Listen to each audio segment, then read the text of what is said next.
This session is being recorded. Barring any technical difficulties, we will be posting the recording on the Regional Planning Council's YouTube channel for folks that were not able to attend today. And I believe that is, those are my messages. So with that, I will hand it over to Chris Dodson. Great, thanks, Jason, and thanks again for hosting us. I'm going to share my screen so you guys can see my PowerPoint presentation, which should be coming up just about now. I'm not putting it in presentation mode, so I can also see Zoom at the same time. I feel like it's presenting blind if all I can see is my PowerPoint. So welcome and thank you for attending. This is the second of 3 sessions that we are hosting, presenting here to the Genesee Finger Lakes conference. And we again thank Jason for hosting us. These 3 sessions are focused on a project that we've been working on in Wayne County, part of the Genesee Finger Lakes Regional Planning Council's region. And today we're focused on sewer and septic opportunities for the Wayne County shoreline. And so, as you see in this slide, here are some of our partners. We are the lead project director at the Syracuse University Environmental Finance Center, but we have co-directors for this project based in New York Sea Grant, Mary Osterman, and Cornell University with Dr. Scott Steinschneider. And we're joined here by several of our colleagues from Syracuse University, and Jason with Genesee Finger Lakes is also a project partner here, as well as Aura Rothfuss, who I think is on the call today from Wayne County Economic Development and Planning. So you see some of our logo soup here down at the bottom representing the folks who are working with us on this project. All right, so what is this project? It's advancing community level resilience to lake level flooding in Wayne County. As most of you are probably aware, Lake Ontario has had some fluctuations the last few years and that have caused flooding in 2017 and 2019. This project was really meant to look at ways to help our coastal communities weather the storm, so to speak. So the goals are to look at what the economic vulnerabilities are of flooding to these communities, and then both residential and commercial. And then, working with Wayne County directly, Wayne County communities directly to develop recommended actions and policies. That goal, we're right in the middle of today, right now. So those of you who are on this call, whether you're in Wayne County or not, hearing what you have to say, what thoughts you might have when it comes to coastal resiliency, shoreline flooding, inundation, that's going to help us finish this project and finalize a set of reasonable recommendations that communities along the shoreline in Wayne County government itself, and landowners can utilize to make themselves more resilient. And then finally, develop strategies to communicate recommended actions, policies, and tools. So not only are we going to provide recommendations, but we're going to provide ways to communicate those recommendations to those that it may most greatly affect or impact. All right, so like I said, this is session 2 of 3 sessions. Our 3rd session, also hosted by Genesee Finger Lakes Regional Planning Council, is this upcoming Tuesday, same time, 2 o'clock, 2 to 4, and we're focusing on adopting local models of flood resiliency and barriers to implementation. You can register still through the website for that if you haven't registered already. All right, so a little bit about today's agenda. This is the agenda here in the left column. We're in the introduction piece right now. We're going to move into conversations with Eric Murdoch, who's a professional engineer with Onsite Engineering, and Mark Noga from Night Treatment Systems. They're going to talk about on-site wastewater treatment, the challenges and the things that we can do to enhance that treatment, and then septic inspection programs, setup and administration. And then you'll hear from me again after those two experts speak. I'll talk a little bit about septic improvement programs, and funding available for on-site and decentralized wastewater system feasibility and planning. And then we'll get back to you guys with some Q&A. But please, if you have any questions, feel free to drop them in the chat, raise your hand either physically or electronically, and we can field questions along the way as well. And you'll see in the chat right now, Jason has dropped the link to register for the final session, and also his contact information should you need any further clarification on anything. So, like I said, again, this is a second session, so a quick review of the first session. So a few key takeaways from the first session. You'll see here we've got a great map image of Wayne County residential properties that are below the 249-foot sea level elevation, which is important to know because that's where most people built at that level or above. So we see these pie charts for each town along the shoreline, showing in yellow which properties, land is subject to is below 249, so subject to inundation. In orange, which septics are subject to inundation, and then in a darker orange, house, and then in the red, both septic and house. So looking at these pie charts, you can see by town where we have vulnerabilities. And so not to pick on the town of Huron, but you see there's an awful lot of orange there. So we have a lot of septic systems that are vulnerable to inundation, as an example. Another message from the previous session, looking at parcel level estimates of flood risk. The project team really believes that community level planning is really important to prevent further inundation at the parcel level.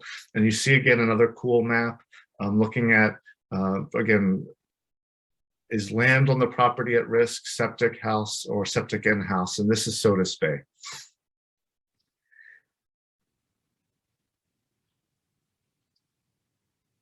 And these are, our project team, and in fact, Pete Wilcoxon and Aaron Vlasic, who are both on this call, created a great story map and a tableau and an interactive mapping tool. And you can see both screenshots of both here. So this is the interactive mapping tool, and this is the story map. Both can be found at efc.syr.edu. These are really powerful tools for making shoreline decisions in Wayne County. And my colleague Meredith dropped a live link directly to them in the chat. All right, moving along. So my last slide, and then we will kick it over to Eric and Mark. So Eric and Mark, putting you on deck to speak. So just a few things, keep yourself on mute so that if your dog is barking like mine sometimes does, all of my colleagues know now that I have a bird because it tends to chirp when I talk. Keep yourself on mute as much as possible. Again, drop your questions in chat. We'll take breaks after each presentation to take a few clarifying questions, but we also want to hear from everybody at the end. We do have essentially an interactive poll called Menti, M-E-N-T-I. That's a software platform that we'll be using to further extract thoughts from you at the end of today's presentations. And we will give you a little more guidance on that when we get to that point. But we do recommend that if you have a smartphone, have it available. If you have a tablet in addition to your computer, maybe have that available. You don't need a second device to use Menti, but so that you don't have to toggle back and forth from one screen to the next, it might be more easy for you to use a second device. So anyway, that said, I think I've covered everything I need to cover. I'm going to stop sharing my screen. And then I believe Eric is up next. So Eric, you should be able to share your screen and get started with your presentation.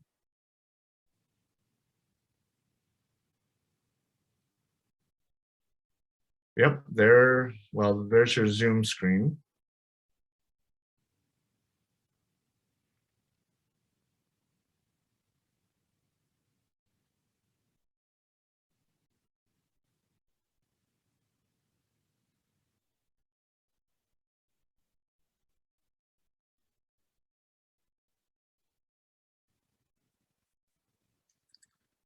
All right, you'll just need to unmute yourself.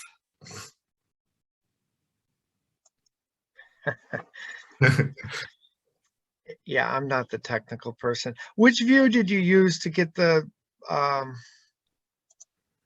well, anyways, I guess I'm gonna have to just start the slideshow. Well, you can go to view. Yeah. Up at the top, go to view and just do outline view. That's, and then you can narrow that left bar, I believe. Yeah, let's do this. Yep. Let's do this. And that way I can see everybody and you can see me. So thank you for the introduction. My name is Eric Murdoch. I am a professional engineer, owner of Onsite Engineering, which is a company that focuses on designing septic systems at challenging waterfront properties. I'm going to run through a very short presentation and just sort of set the stage for what was fairly obvious after seeing those last few pictures of all the flooding, that, you know, some of these properties have extremely challenging conditions, especially for septics. And then we're going to hear a couple words from my colleague, Mark Noga, who's very familiar with a number of different inspection programs throughout the state and in that area. So anyways, in the early 2000s, I got a real education working for the EPA as part of a demonstration project. My job was to research innovative septic system technologies that solve the common waterfront septic problem, and that is small lakefront properties don't typically have the space or type of soil that's needed to have a conventional type septic system. And there's a picture of a conventional system. You've got a septic tank, a distribution box, and soil absorption trenches. And in this type of system, the biodegradation occurs in the soil trenches, in the void space surrounding the rocks. Many of these lakefront properties just don't have the space. A conventional system needs to have horizontal and vertical separation to groundwater and surface water. And showing a picture of some of those properties on the sandbar and Sodus Bay, you know, you've got water on both sides and there isn't 100 feet separation between the lake and the bay. And those properties in particular, you would never have a code compliant system. Very common. Most of the lakes are highly developed, and very, very few of the lots meet new construction standards, which provide for proper siting of a septic so that the water that we're putting into the ground isn't going to cause an environmental problem to those receiving waters. And the sites have a lot in common. Very, very common to have poor soils, steep slopes, bedrock, groundwater. So what do you do when the site isn't conducive to the placement of a conventional system? Well, you can put in an enhanced treatment unit. This is a picture of one of many. There's probably dozens of similar type systems. The household waste goes into the tank. The tank creates an environment that's conducive to the growth of microorganisms that do the work. They do the biodegradation of the waste. This tank provides that workspace and environment that we find in the trenches of a conventional system, that void space where those microorganisms can live and breathe and consume the soluble organics. The benefit of having the digestion occur in the tank is we can place the tank in locations that are very small and represent, you know, challenging sites for the placement of a system. So once the water comes out of this tank, it has been pre-treated, and the dispersal you know, can be accomplished in a much smaller area. I'm going to show you a couple slides from an island up in the Thousand Islands to really give you an idea of, you know, probably the most extreme case. Well, it's not much more extreme than the sandbar, to be honest with you. In this case, most of this island is rock. In fact, Spectrum News ran an article on this. I think they called it Dark Island. It was run just yesterday. It's probably still available on their website if you want to see more of the island. But for years, the folks had a system here on the island, and it got washed away in 2017. Beautiful. I mean, the whole island's rock. They built the house right on the island, right on the rock. Yeah, in 2017, this is what happened. The water came up and the system just flushed away. So when the owner called, we immediately thought we could place one of these enhanced treatment units on the rock, treat the water in the tank, and, you know, build a wooden enclosure around the tank, decorate it with some a rock wall. You can see the 3 green lids here. That represents the treatment system and the pump station. We treated the water in the tank, and then we pumped it to the treated water to the other end of the island.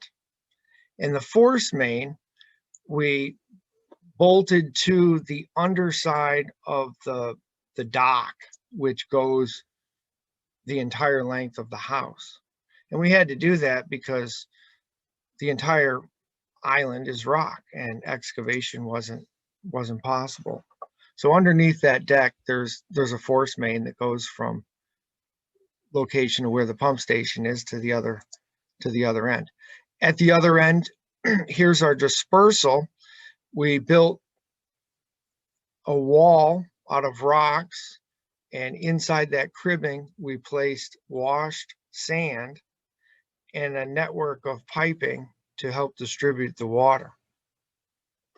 I'm not suggesting that this type of system is the best.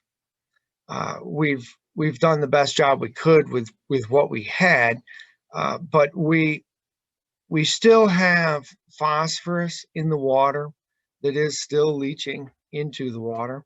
and probably helping with plant growth. But because the water's been disinfected and pre-treated, it's much, much safer than what was there before. And that site is not alone. Most of the islands have highly inadequate septic systems. And the solution is more times than not the same. Try to treat the water in a tank because it's a controllable environment. It provides a consistent level of treatment regardless of the site conditions. So we've offered to come and speak with groups who are interested in learning more about what different types of options are available. Our contact information's here if anybody's interested. So I guess with that, I don't know if we're going to open it up to questions halfway through or. If anybody has a question, we have some time. So if anybody has any questions, they can drop them in the chat box, or really there's not that many of us. So if you do have a question, you could just verbalize it. Otherwise, we'll take some more questions at the end. This might be a little bit of a time for Mark to queue up his slides. So Eric, if you want to unshare your screen, and then Mark, you can share your screen.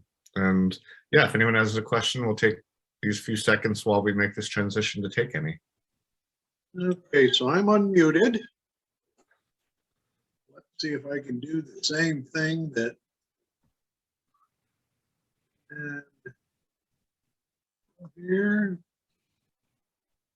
there, share screen.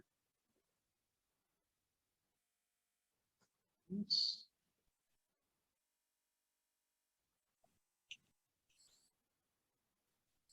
Looks like Mark, it's Yep, coming there up you are. there, Mark. I did have, this is Jason Haremza. I did have a question for Eric, actually. Sure. Eric, in your experience, how open has county health departments been to these types of, I don't know what the right term is, unique or non-standard approaches to septic systems? And I guess so I in my past I worked for a town in a county where they would be okay with this on an existing house, say on a sensitive site along the lake, to upgrade a really difficult situation, but they were less inclined to approve this sort of thing for a new build kind of situation. So I just was wondering if you could comment on that a bit. Yeah, that's very, very much the case. These types of solutions are real good for pre-existing non-conforming sites that were built, years ago. These septic systems that were installed, in the 40s and 50s and 60s, I mean, they wear out and they need to be, replaced, upgraded. And this type of system is a good choice for a replacement septic system. And the regulatory community, for the most part, has embraced installing enhanced treatment units. We do designs and work with other engineers. We sell and service several different types of these units. So we work with engineers all over the state, and it's becoming more and more common that regulators will not only allow, but they'll require that enhanced treatment units are installed at sites where the existing dispersal location is less than 100 feet, which is the separation distance requirement for new construction. So if you're replacing an old, rotted out metal tank that goes to a dry well that's 50 feet from the lake, they won't just let you put in another septic tank. They want you to put in an enhanced treatment unit. and then follow that up with some form of disinfection, like ultraviolet light. And that seems to work very well. The only constituent that we would be concerned with would be the phosphorus, because the enhanced treatment units, they do a very good job at removing the coliforms and the biological components, but they don't do a great job with the phosphorus. But they do precondition the water so it's readily bonded with the site soil.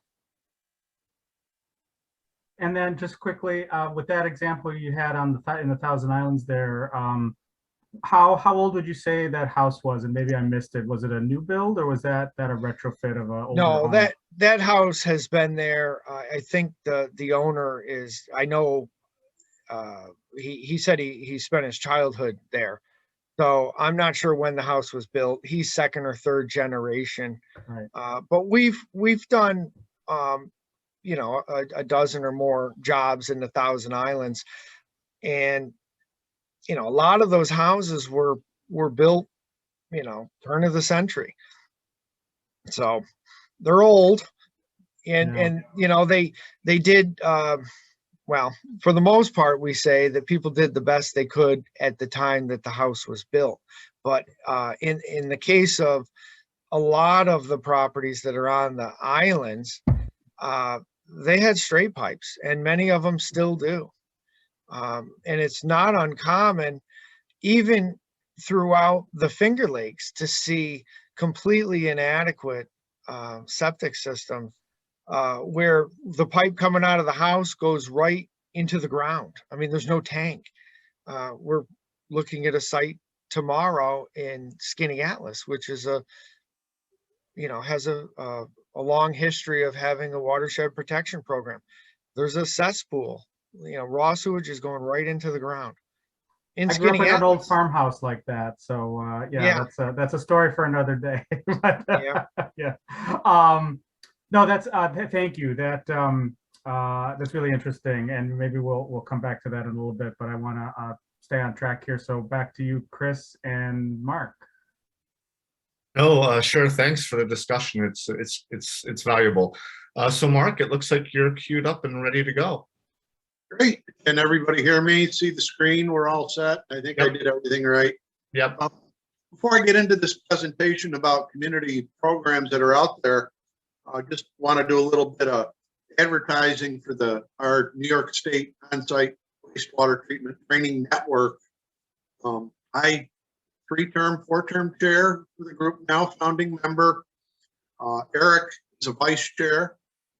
We are both two of the program's primary environmental trainers. So we do a number of training events. We're always looking for somebody to host and sponsor an event. And by that, what we mean is drive attendees. There is a fee for our expertise. We're a not-for-profit 501(c), and the fees collected for the training we provide go to keep our organization, which is staffed by all volunteers, going. So all of that said, that's how I come to know Eric when he first became the program manager for the demonstration project, and we worked pretty well together as a team over the years. So with all of that said, I'm going to move on to talk about other community septic inspection programs and give you a little bit of background on myself. I've been involved in the on-site industry for 43 years now. I'm a greedy vendor. I sell technology and products. I also help educate people and advice. So I've been a septic system inspector since 1994 for our county's inspection program, and I'll talk about that. The views I'm going to share with you here today and some of the information I'm going to share, we're talking about different communities and their government entities. I'm no half an ambassador for any of them. This is just based on my own experience and my own interactions. I would encourage any of you, if you're interested in any of these programs, to go right directly to that government entity. Look who's running that program and get answers from them if you have those specifics. So as you can see from my slide, there are other inspection programs going on in and around New York State. And here again, Cayuga County, as far as a municipal county goes, is the only government at this time in New York State to require septic system inspections. The sanitary code is what governs what goes on at a health department. In 1994, Cayuga County revised its sanitary code that would include septic system inspections, following a couple of years of sometimes very heated discussions. It's a very political issue. In the beginning, the reason that Cayuga County, which I'm the licensed inspector for, thought this to be was there was a number of beach closures, Owasco Lake and Fairhaven areas due to high bacterial counts. In the beginning, they were only going to subject it to the property owners that abutted the mean high water marks in those areas, but through political persuasion and wanting to spread the heat to the whole county versus just representatives of the waterfront property owners, they decided to make it countywide. So with all of that said, they submitted their proposals to the state health department, and that was approved to revise the sanitary code in '94. So their protocol is not codified. It's not a law, or rule, or regulation. What that the sanitary code does do is allow them to make adjustments periodically.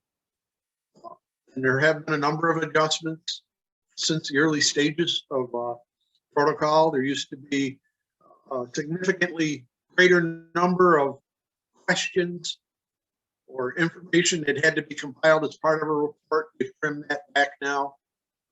Actually, we're on our third round of inspections in the county, so things are pretty interesting.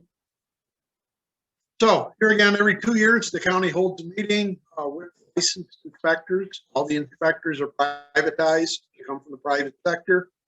They go through training. Got to have a certain degree of expertise to qualify to become an inspector. But here again, this is what the county established for itself. So, some of the highlights is that all properties, every property in the county that's served by a septic system needs to be periodically inspected. County licensed, privatized inspectors for residential properties. Code enforcement officers and engineers aren't automatically included in this. They still need to go through the training program and successfully complete their licensing test. And commercial properties and those requiring DOH are required to have DOH do the inspection. And county staff does that. So there's two types of inspections here in the county. One is a routine and one is a property transfer refinance. Both of them follow a little bit different procedures and protocols. Routine property is periodically conducted depending on how far you live from the mean high water mark of Owasco Lake or Sodas Bay. Property transfer inspections occur every time the property's going to be transferred or for banks for refinance. One of the main differences is in a routine septic inspection, the inspector would go, place some dye on various household fixtures, run a prescribed amount of water, and go out and look for dye. Review records, do a sketch of the property, documenting what can be documented for the location of wells, septics, absorption systems, and such. When you get into the property transfer side of that, volume of water increases significantly, and it goes to either a 1-day occupied property test or a 3-day unoccupied property test. So, if the home has been vacant for whatever reason for any period of time and nobody's actually living there and hasn't been living there for the past 15 consecutive days, an unoccupied property transfer would be a 3-day inspection Right now, they're doing 110 gallons per day per bedroom for listing on it. Following that type of inspection, then the septic tank is actually physically pumped out and inspected, structural integrity. And that report is also sent to the health department. When both inspection reports meet on the desk, health department engineer will review the information and then grant its blessing for the property to be transferred. So there is a season in Cayuga County. It's one of the things that they've instituted since the beginning. Inspection season typically runs from April 1st to November 1st, providing that there is no snow on the ground or any frost in the soil. You can get a waiver to have an inspection done if those conditions exist. It needs to be done as soon as those conditions are abated. So moving on, to talk about one of the oldest inspection programs that has been in the state, the Watershed Improvement Cooperative, an intermunicipal cooperative of 8 municipalities that surround Cayuga Lake, comprehensive planning for uniform regulation of the wastewater. It was formed in 1993 following 10 years of discussion and debate.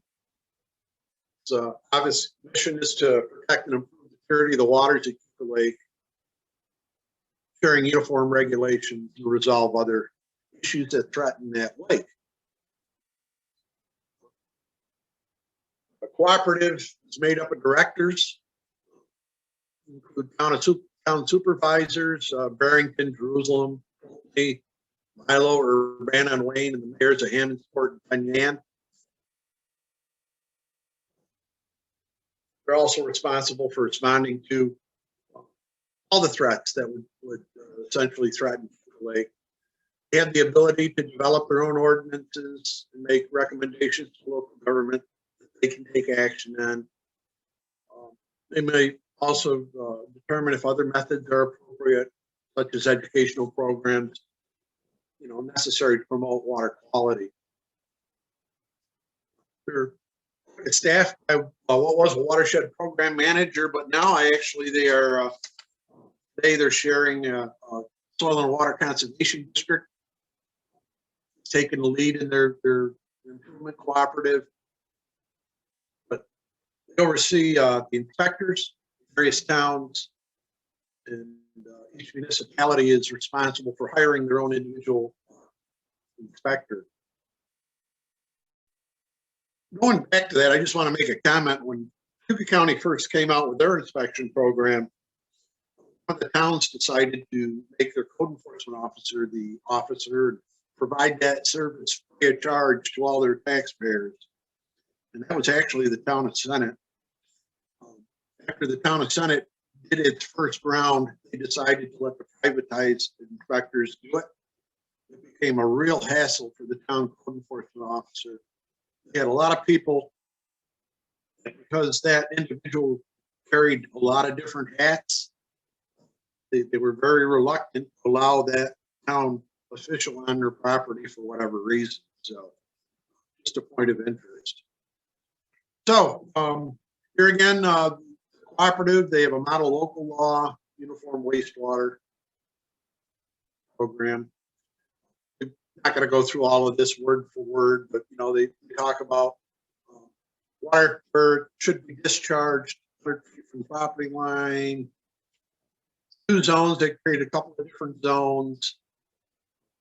Every community has its own way of looking at things, and it's based on both political and taxpayer will on what actually gets done. So they're a pretty intensive organization down there. Systems, different zones have different frequency of inspection, as does in Cayuga County also. Cayuga County systems that abut the mean high water mark of both Alaska Lake and Little Sodas Bay are inspected every other year.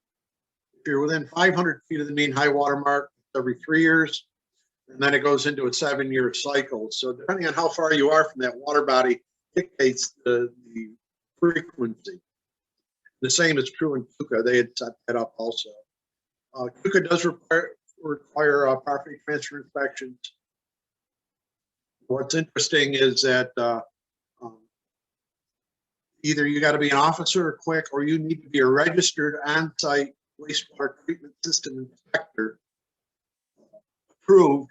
And as a inspector, you've had to go through our New York OTN's inspection program training. That's one of the qualifications of the requirements that Quick made.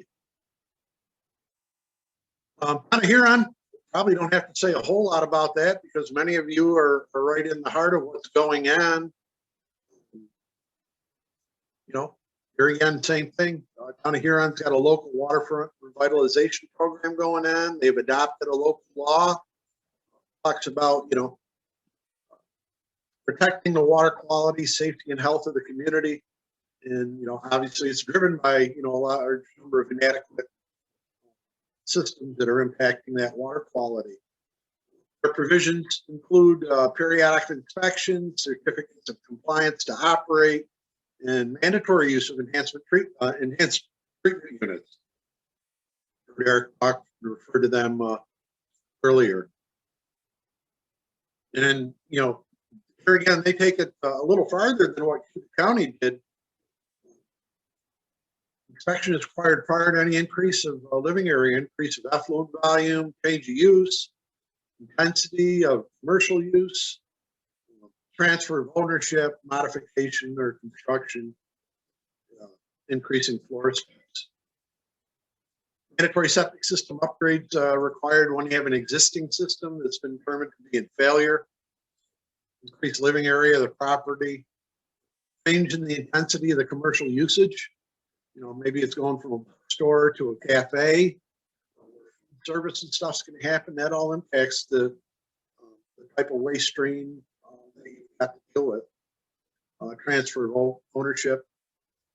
Septic inspector, their town board's appointing an inspector to administer the law. He's authorized to conduct inspections under the law. And they may also designate a deputy inspector. Moving on into the mountains, Inlet, New York, Fulton Chain of Lakes. They actually have a very storied inspection program. Starting in the early 1960s, a group of people got together because the water pollution, they were noticing a number of things that were occurring, you know, health issues and such. So they established a sanitary code. They increased, you know, the history of it is just phenomenal, from 150 members to 600 members. The next year had enough money to hire a full-time inspector and go out and look. They work closely with it in the town of Lebanon, enforcement officers. There were numerous violations in the beginning, especially when they started dye testing. You know, what this comes down to too is, you know, just because you see dye doesn't mean that a system is adequate, or you don't see dye doesn't mean a system is adequate for protecting the water quality. Dye is mainly a tool to take a property owner to and say, geez, you know, you got a breakout going on over in the corner of your property. Oh no, that's a spring that's been there forever. Well, you know, your wastewater, the colorant is showing up in it, and there's a direct connection. So here again, you know, they had some pretty astonishing results. All of this led to adoptions and amendments. 2009 property transfer. And they adopted the our training networks system of septic inspection, almost word for word protocol that we had came up with in the use of the forms. So here again, inspector qualifications, professional engineer, licensed land surveyor, anybody qualified to design an on-site and recognized by the state of New York. One of the things, individuals who completed the inspection training by OTN. Lake George, you you know, if you follow the news, you know, Lake George has been going through a number of things. It's a fairly wealthy resort community up there. Lake George considered a septic initiative program back in 2013. Here again, growing concerns over the water quality of Lake George, voluntary program. They're currently in process of doing a number of things. These slides are a little bit dated, but here again, properties within 500 feet of Lake George or 100 foot of stream send out a letter, pre-inspection worksheet. Essentially what they're doing is an owner interview prior to visiting the property to collect as much information up front as possible. At this point in time, and this was about 3 years ago, they had put this PowerPoint together, maybe even 4.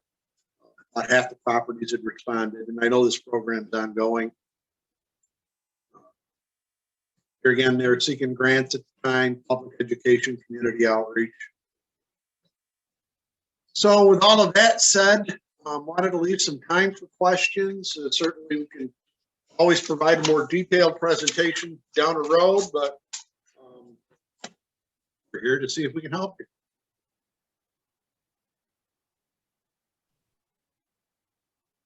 Great, thanks, Mark. Any questions folks may have for Mark and or Eric? I asked the question, but I also have a question of my own. Mark, some of your examples from around the state made me think about enforcement. So, so they have these programs, and you did talk a little bit about enforcement, but just to take Cayuga as an example, and you can of course shift to another community if it's better for your answer, but there's the regular and then there's the transfer of ownership. Are those regular inspections happening consistently, or I guess I'll just leave it there. Like, how's the enforcement of these programs? Well, the county has learned since the beginning. Some people that chose to ignore it. Everybody does get inspected. They had the authority and the power to set up a hearing officer. Hearing officer is retired out of the state police, and he was a town justice, so he's kind of familiar with hearings. And they have the power to fine people $1,000 a day for ignoring the directives. They try to work with people in so much as possible. They'll send a letter if somebody ignores a routine inspection and give them a shorter period. If they ignore that, then they will actually go out and deliver a summons to the individual calling them to that hearing. And they can place liens on the property. They can prevent the property transfer legally. It's all been codified by the sanitary, their county sanitary code. Thank you. We have a question in the chat box.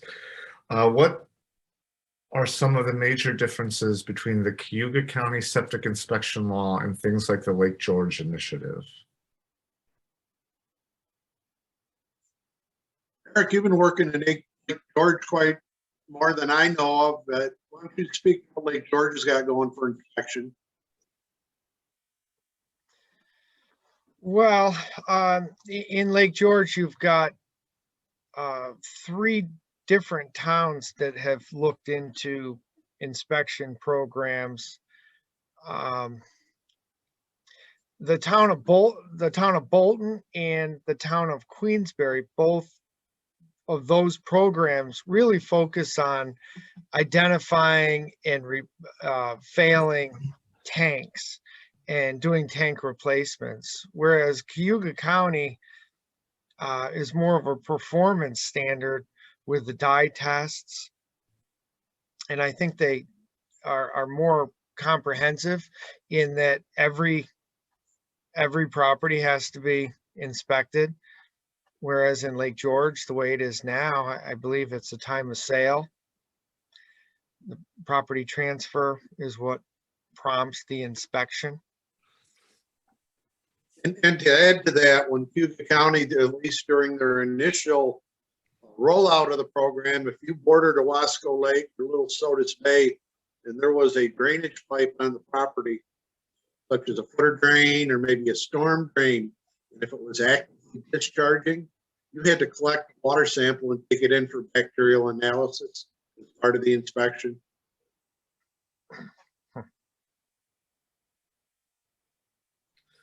All right, any other questions, folks? Feel free to raise your hand, blurt it out, or drop it in the chat.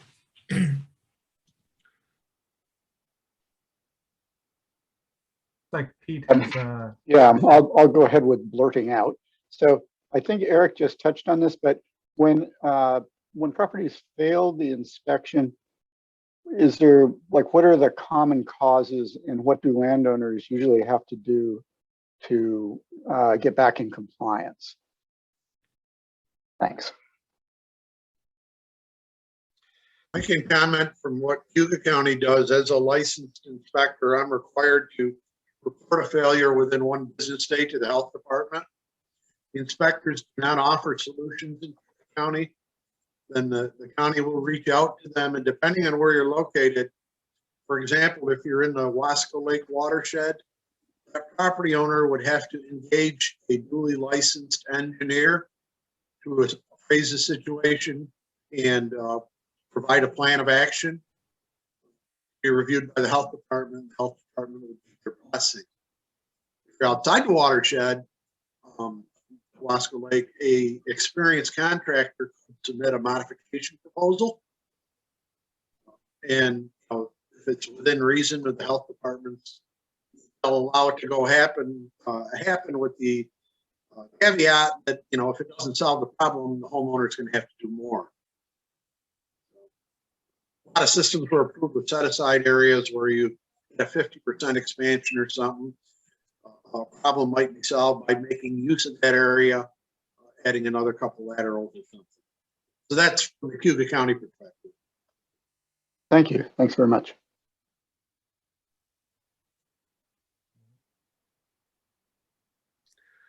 One more question we have in the chat. It's kind of a summary question, and it's posed to either or both and Eric and Mark. What would you suggest or recommend overall for communities with a sizable number of homes with septic systems that are vulnerable to inundation?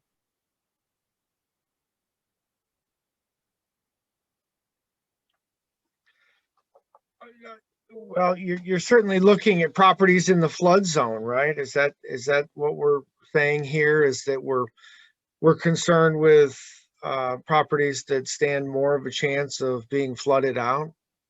So you look at the 10-year and the 100-year flood zones. If you're in that floodway, that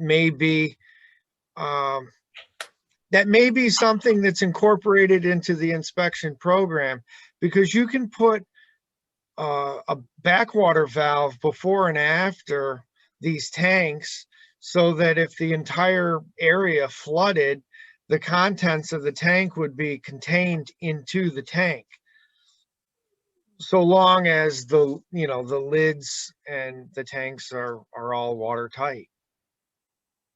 We just recently completed a replacement septic design for a commercial property in Watershed, which is east of Hudson, and it's right next to a stream, but the stream has an enormous watershed, and the 100-year flood zone encompasses the entire property.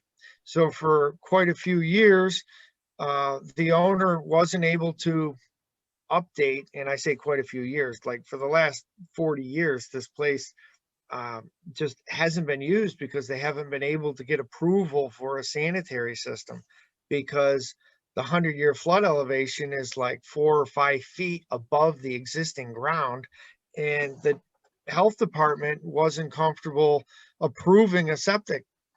But the community, had the political will was there to, encourage the health department to find a solution. So what we did was we just put these valves before and after all of the components of the system, so that if there was ever a flood, obviously the entire property would be underwater, but the dirty stuff would be contained into the tank. So I guess to answer the question, looking at those maps may be an important, useful, tool to incorporate into what would the requirements be if a site failed the inspection. If the dispersal system's in that 100-year floodplain, maybe they'd be required to have some sort of device that would, further protect, the system from releasing contaminants that are contained in the tank. Great, thanks, Eric. Meredith has her hand up. Thanks, Eric. That was a great answer. And it made me think of another question. What you described just now, one of the things I'm thinking about is how to help folks stay in their homes after a flood. So if their property's flooded and really it's swamped their septic, but their house is okay. This is something else I was wondering about, is what you described where the valves would redirect effluent to make sure it stays within the septic system. Is that something that helps folks stay in their homes after a flood? That was my question. Thanks. I don't believe so. I think if you're adding water to the tank, you've got a limited amount of time or a limited amount of space in there. So if the ground is flooded, there really shouldn't be occupancy. Well, and in most extreme cases, like let's talk about the sandbar, for instance. I mean, nobody was in those cottages in 2017. There was a lot of water. I mean, maybe you could, kayak up to the cottage, but people weren't living there. That's helpful. Thank you. And if I can chime in just a little bit, having a property that's on stilts and currently flooded along the Seneca River, which you've probably seen it in the news across the lake and the number of homes. As long as you've got a differentiation, you can still flush the toilets and force the waste out, into the system on a flooded property. The water around it's already carrying pollutants and stuff. So if it was an absolute emergency, somebody staying there, it's not just one flush, it's doing the damage that's already been done by what was there. And the same is true for sewer systems too. Many of our sewer systems, when we're being flooded, are also inundated with that water, and the treatment plants can't handle it to begin with, and they're doing raw sewage discharge out their tailpipes also. So flooding impacts everybody, be it on centralized sewer or an on-site system. That's this is Jason. That's thank you, Mark. That's really a helpful example, because as Meredith was asking her question, and I like her line of I think where she's going with this, because I started thinking about this too, for these properties that are frequently inundated, and even if the house is not inundated, the septic is, or possibly the sewer, as you just alluded to. Do we, longer term, do we start thinking about these more like almost like houseboats or RVs, where it's a contained system and you pump out a tank as opposed to an on-site thing that's inundated? And I'm kind of just thinking out loud here, and I think maybe I'm getting ahead of myself, and we'll return to this issue for our third session, but it's certainly given me a lot of food for thought. So I thank you both for your expertise on this subject. Yes, thank you both, Eric and Mark. Any other questions before we move on? And of course, we'll have time for further questions a little bit later as well. Okay, seeing none, I guess we can move on. Last presentation. Oh, sorry, I just need to share my screen.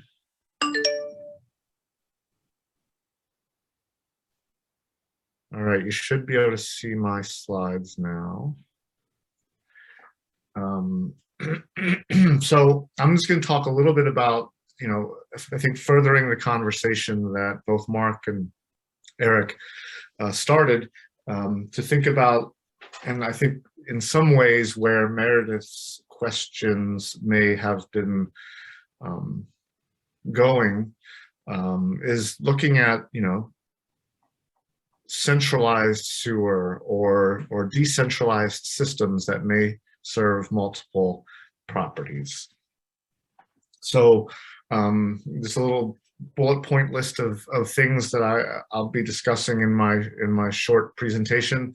Talking about septic replacement and improvement programs. The State Environmental Facilities Corporation has a program for that.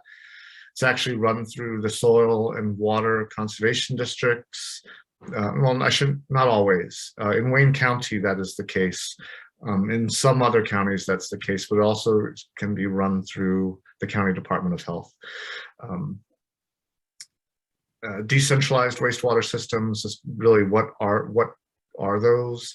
And then I want to touch briefly on a couple of funding programs that might help communities figure out the best way to deal with inundation and septic systems.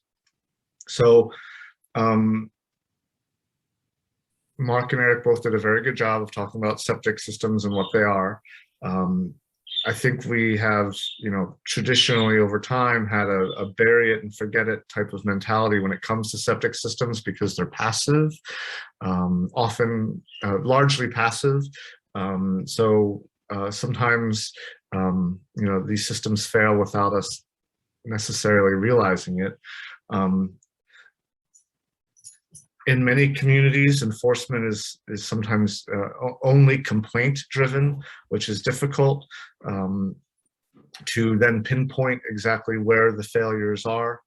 A couple of guidelines, and Mark got at some of these with his presentation, sharing examples from other communities around the state.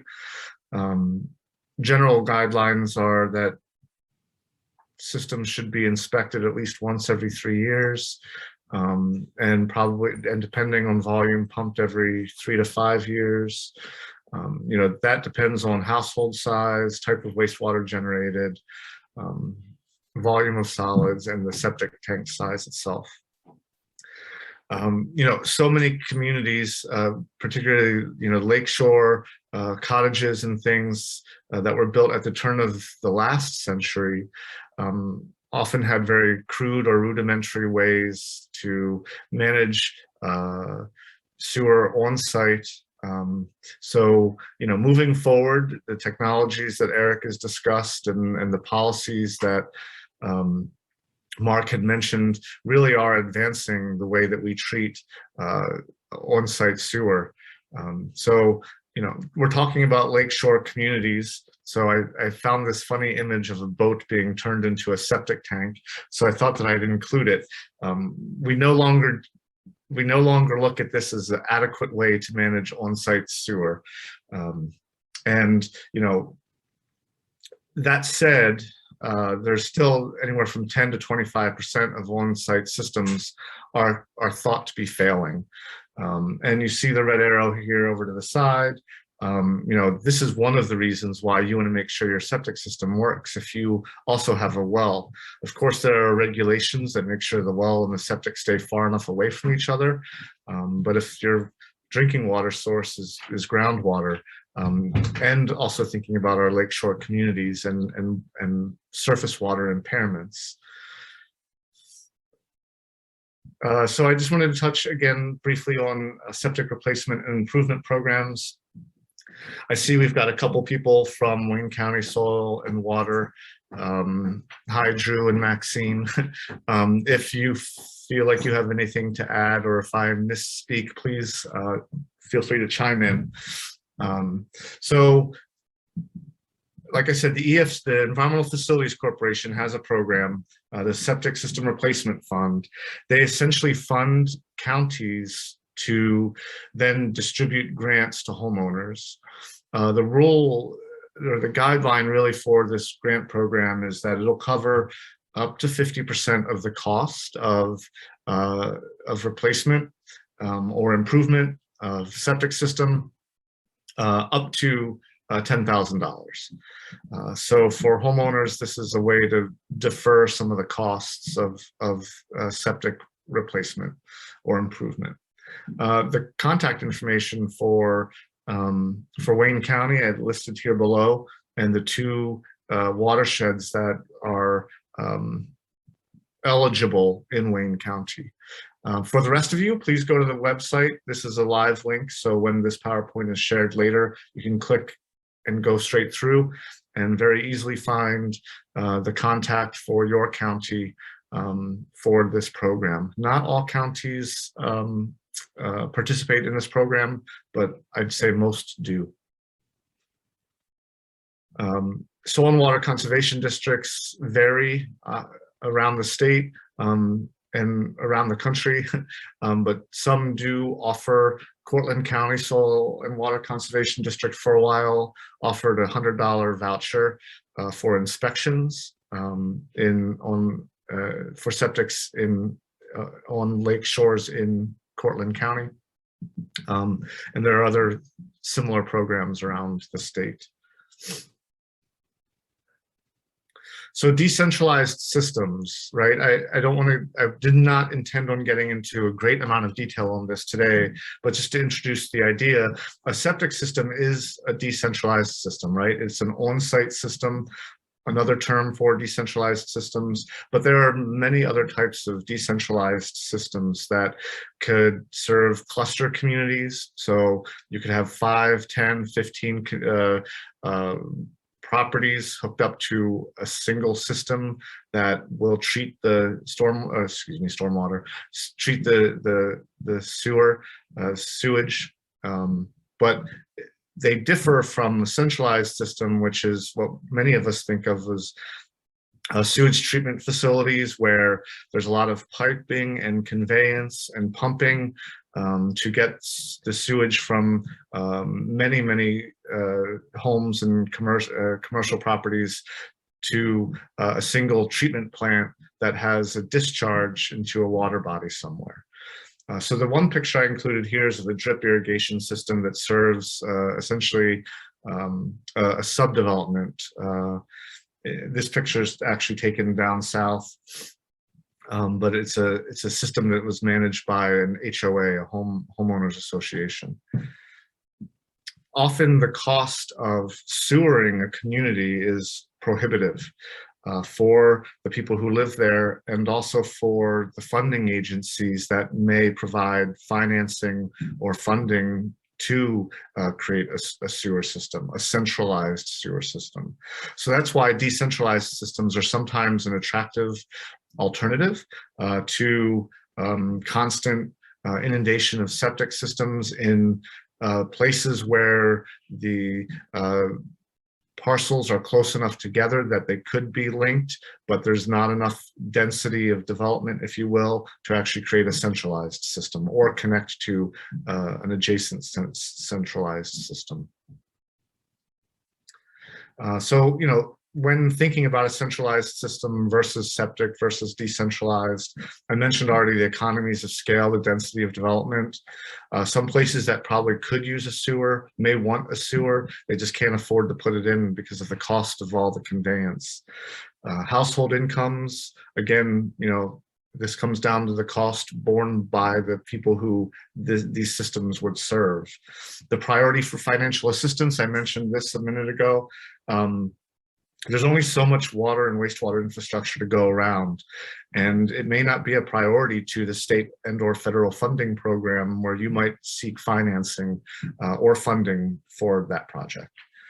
The operating costs, again, to build it might cost $10 million, just, you know, off the top of my head. To operate it may cost you $500,000 or $1 million a year in in energy costs for pumping and chemicals and staff. So thinking about whether or not that's a sustainable cost for the community that that system would serve. And then also considering though, so this is kind of a pro and con list, right? Also considering though that on-site designs aren't always adequate. I liked Eric's example of the house on the island in the St. Lawrence.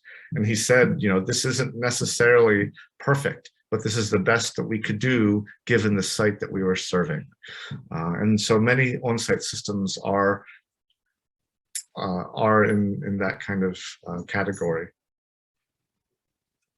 Oh, and thanks, Meredith dropped the link to the EFC septic program in the chat, so folks can check that out. So I'll end with a couple of examples of funding. So for communities, right, looking at ways to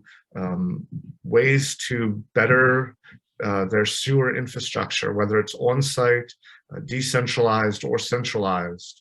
The DEC's Water Quality Improvement Project, WQIP, actually I believe has something like $50 million this year, which is huge. I think maybe as recently as 5 or 6 years ago, the WQIP was not even funded. So the applications are available through the CFA, the Consolidated Funding Application. And that will be open until July 30th.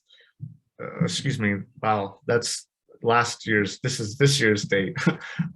Those programs open in, the CFA opens usually in April or May and then closes near the end of July. Sorry, I included last year's date, but that's the window for application.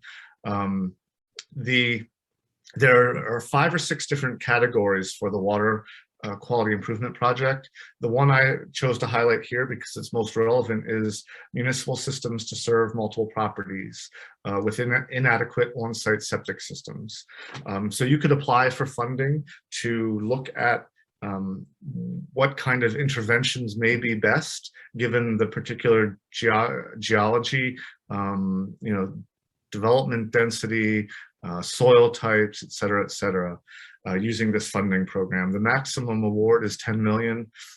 There is a 25% local match that would need to be identified. And it must also be a listed impaired water body where septic is identified as a known source. So there's a couple of little hurdles there, but if this is you, then you have an opportunity there to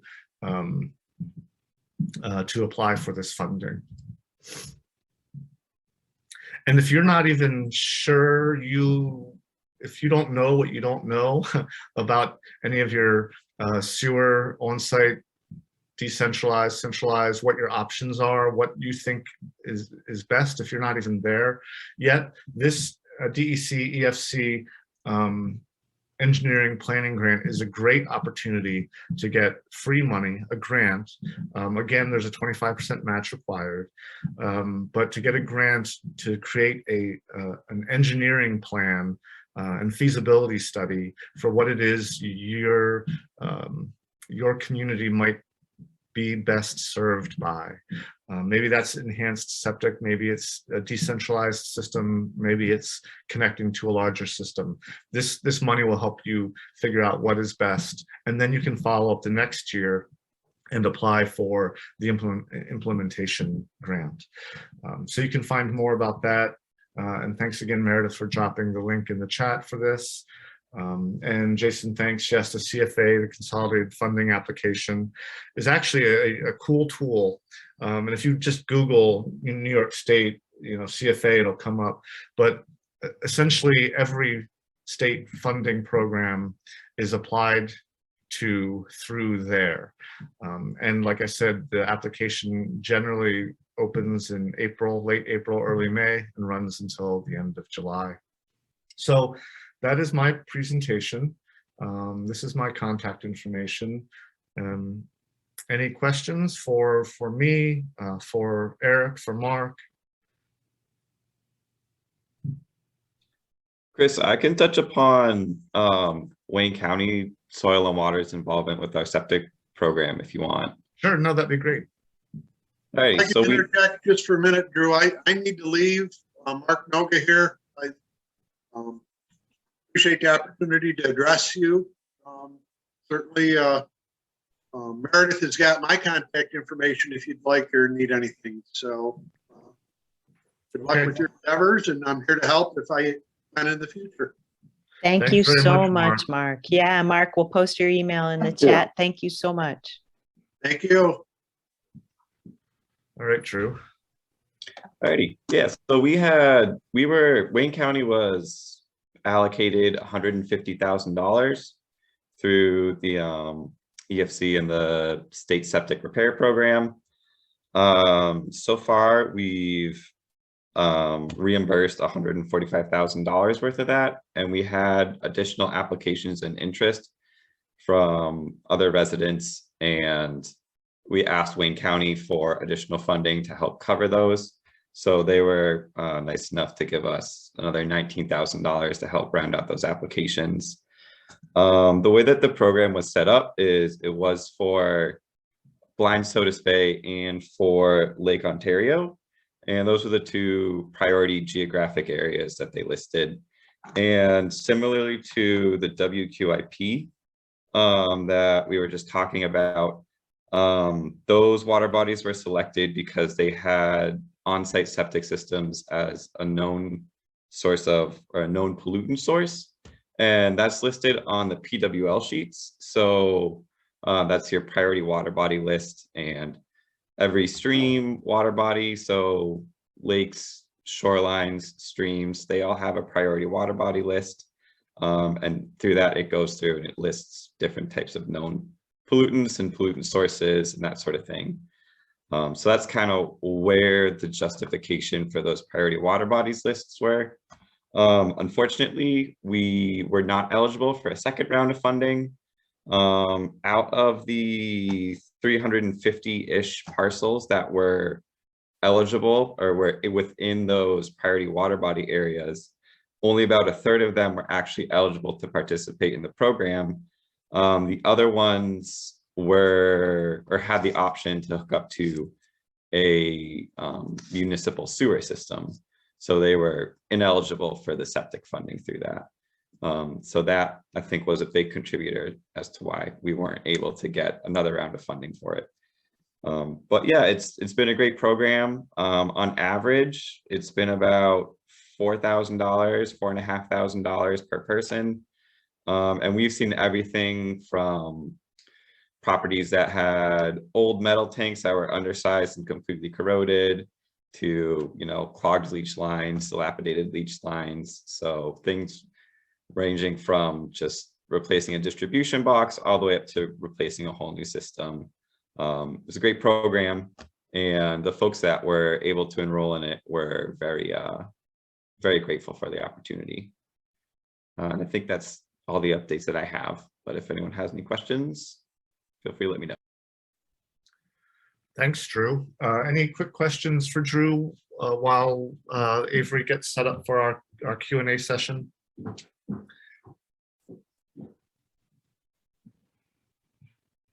All right, thanks, Drew. I appreciate the added detail there. So Avery, you want to take it away? I thought there was one more question in the chat as well. Oh, sorry. Are there any programs that can assist homeowners with the cost for sewer hookup when that option is available to them?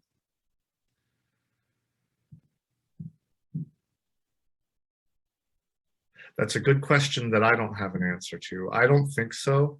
I think generally when there's a sewer extension or developing a new sewer system, you know, from scratch, so to speak, that those costs are part of the overall project. You know, if there was a house that was, you know, being like infill development, and there wasn't any existing infrastructure, I don't know that there are programs for that type of thing. That Chris? is oh, go ahead, Meredith.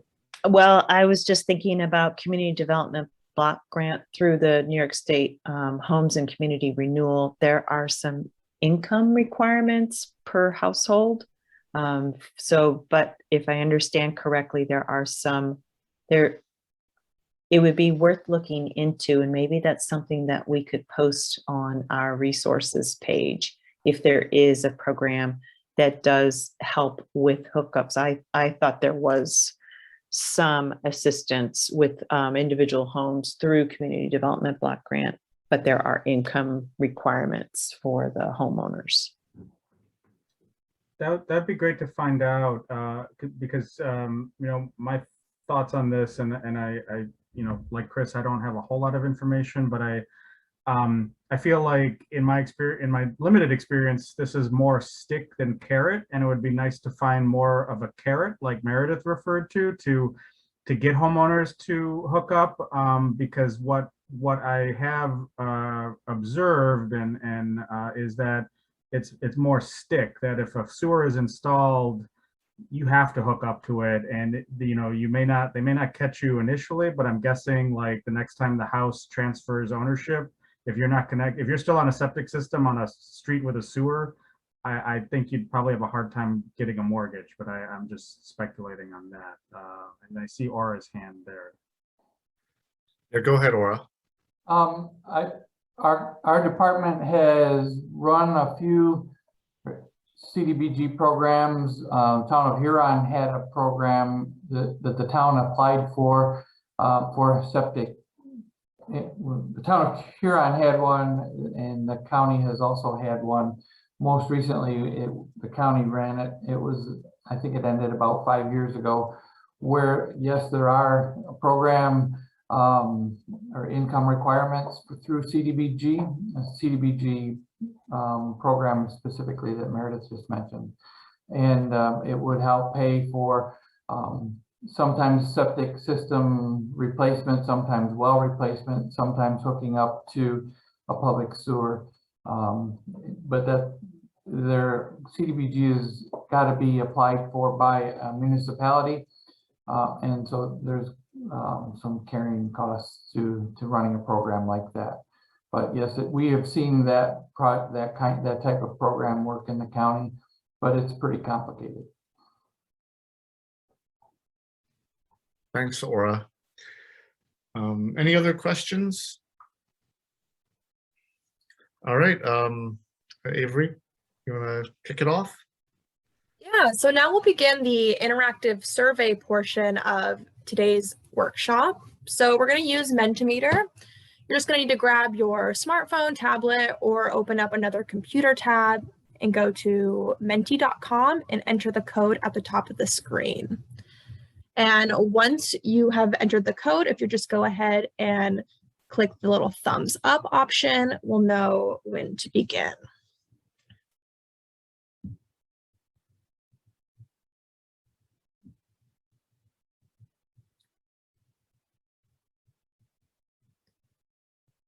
Give it a few more seconds. Looks like we have 5 participating.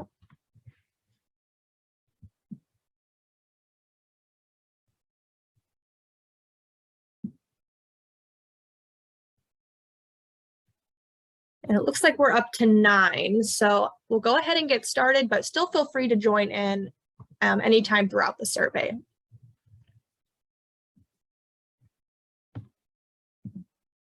So for our first question, we ask, do you live in a waterfront community?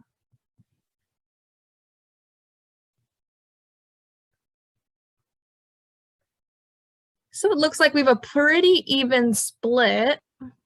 Few more do not live in a waterfront community, but we have a pretty good mix here. So we'll move on to the next question. So do you own waterfront property? We know a good amount of you live in a waterfront community. So it looks like Looks like we have one person who owns a waterfront property, but the majority do not.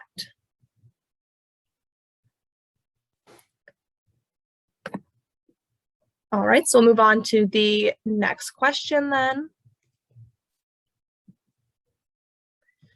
So in 1 to 2 words, how do you feel about the sewer and septic protection strategies presented in this workshop? And there are no wrong answers to this point. It'll just generate a word cloud for us to see how, basically how we're all processing today's presentations.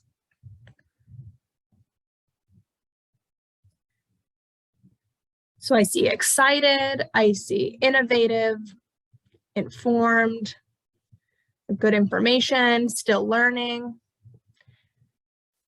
doable, need to buy in, resourceful. So there's a lot of good answers here, it looks like.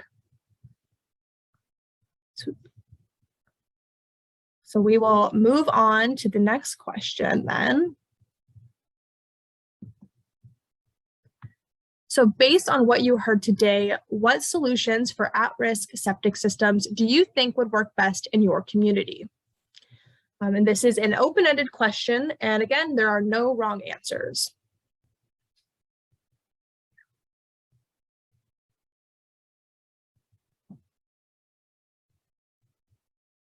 And these might take a little bit longer to write, so we'll give you a bit of extra time.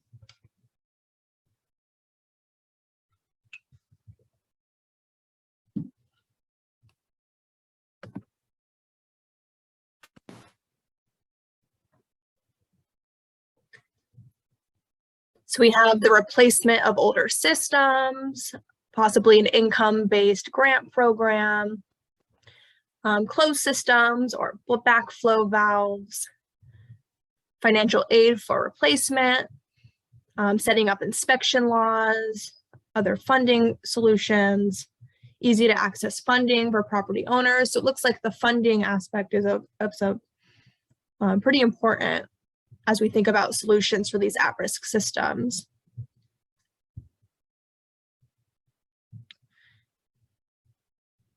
We have moved systems out of at-risk areas. We have a couple more seconds and then we'll move on to the next question.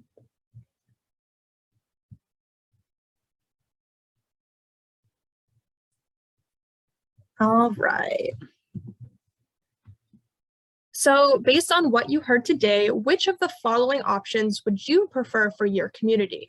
So the options are programs supporting countywide septic improvements, programs supporting countywide septic inspections, programs supporting countywide septic inspections and improvements, a voluntary septic improvement fund, no additional action, or other. And just a reminder, some of the improvement options that were discussed were like an enhanced treatment unit, or perhaps the addition of a backwater valve that would help contain the wastewater if a system is inundated. For the inspection programs, we see routine and property transfer inspections. There could be inspections following a complaint.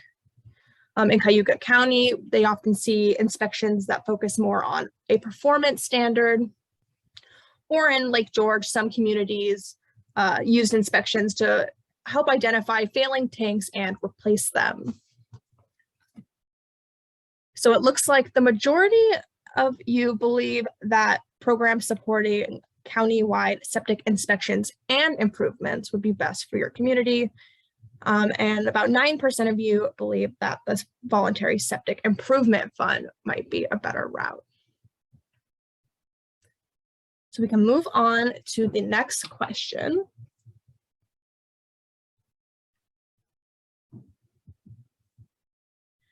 So what challenges can you anticipate in implementing these solutions? And this is another open-ended question in which there are no wrong answers.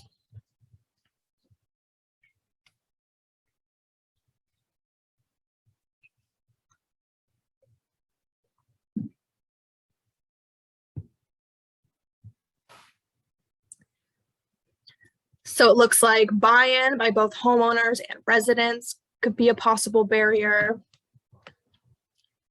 You see community involvement being a possible issue, or property owner resistance, going back to that buy-in issue, limited community capacity to implement these solutions, or needing to pass regulations. We scroll down a bit, we have acquiring funding. Engineering solutions can only go so far. Possible staffing issues with increased inspections, funding, and political will.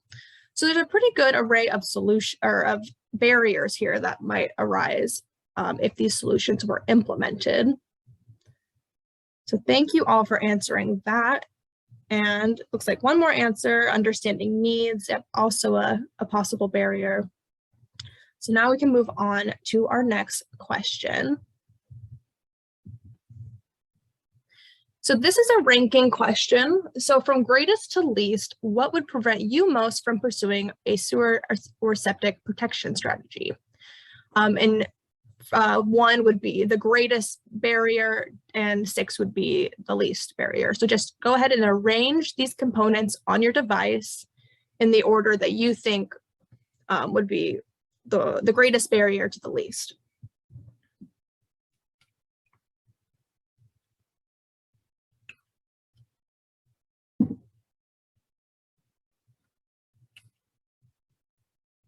And this might take some time, so we'll give you, again, a few extra seconds to move these around and process these options.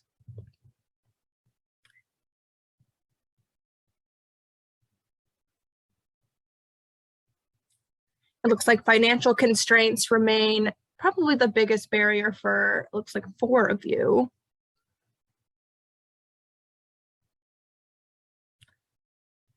Potentially competing priorities and lack of community support being other large barriers.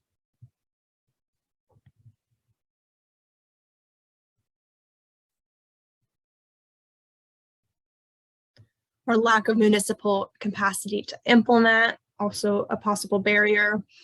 It looks like not enough information is the last on the list, which is interesting. It seems like there is a good amount of information available on the issues with these at-risk systems. If that is all of the responses, we can go ahead and move on.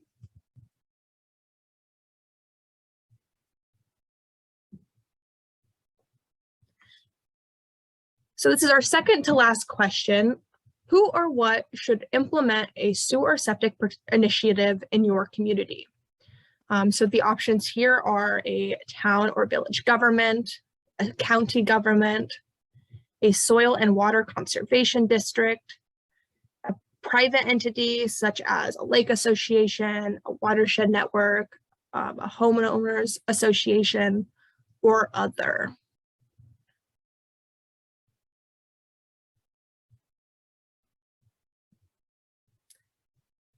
So it looks like the county level is the most popular at the moment, followed by a soil and water conservation district, and that followed by town or village government. A couple more seconds in case anyone else would like to respond.